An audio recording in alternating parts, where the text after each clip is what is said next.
In any art form, medium, or genre, nostalgia is a very big attribute because it is associated with the core elements of a show, that is, the fans. Fans love to relive the nostalgic days of their childhood or teenage years. So, companies try to use this tendency to make their own profit.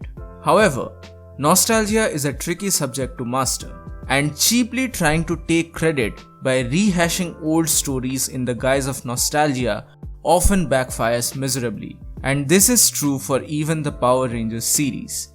Case in point, the Super Mega Force.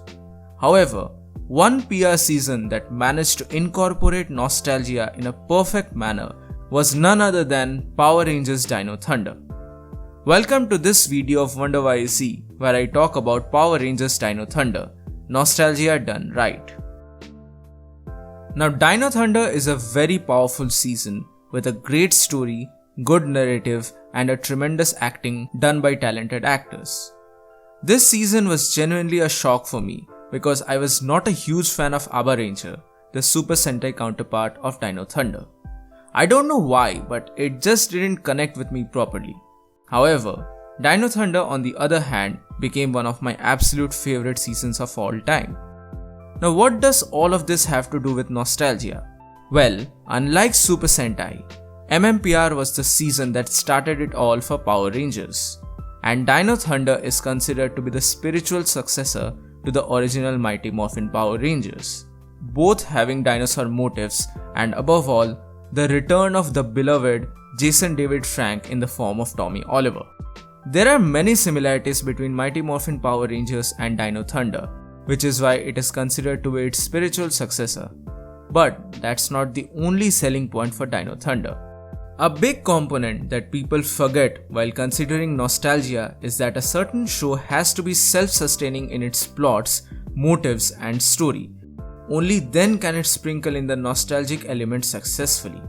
A bad example of nostalgia season would be Super Mega Force, a season that lacked a comprehensive story, and to compensate for that, they tried to rely solely on the nostalgia factor, and hence failed miserably. Unlike Super Mega Force, Dino Thunder was a very well thought of season. Mesogog was a great villain, and I really loved the character of Trent and his character ideals.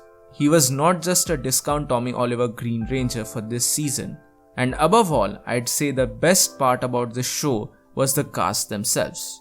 The core group of Connor, Kira, and Ethan actually felt like a real group. A group that was not perfect right from the very beginning. A group that had to work their way through. A Red Ranger who was not a good leader initially, but a Red Ranger who grew to become a leader. Similarly, Blue and Yellow too have very effective storyline elements to offer. Dino Thunder never did forced nostalgia stuff from MMPR, like character tropes or unoriginal ripoffs. Instead, it cleverly yet effectively paid respect to the previous eras of Power Rangers. The episode exploring Tommy, or rather Dr. O's past, was one of my absolute favorite, where we get to see a retelling of the Rangers' history up until that point. Now, was it a cheap way to invoke nostalgia? Yes. Otherwise, how would you explain Dr. O getting the footage from all the previous Ranger teams? But never mind that. This point is not dragged on, and rather, it serves as a motivational boost for the current team. Now, Tommy is a beloved part of the Power Rangers franchise, so his every appearance makes me happy. And Dino Thunder understood that very well. This season managed to keep a healthy balance between providing nostalgic charm to old viewers while building the newer characters. The balance in the cast was spot on, and due to this, Dr. O's presence helped to build one of my personal favorite 6th Ranger, or in this case, 5th Ranger in the form of Trent. While showcasing nostalgia in this season, one of my favorite aspects was how Dino Thunder dealt with Tommy. While giving him the respect that he deserves, the season developed the newer characters under his mentor-like status. Moreover, one of my absolute favorite parts of this season was during Tommy's battle with his own self. It was really cool to see all the different Ranger forms of Tommy together on screen. It served a great narrative for the show. Now overall, I really loved this season and I don't think that people will disagree with me if I say that the Disney era of Power Rangers was actually quite cool. Dino Thunder was a perfect spiritual successor to MMPR.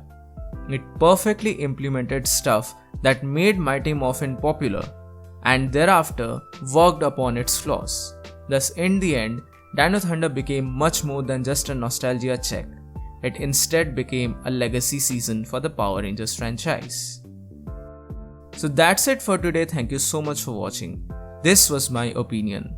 Like, share and subscribe for more. This is whyZ and I'll see you soon in the next video.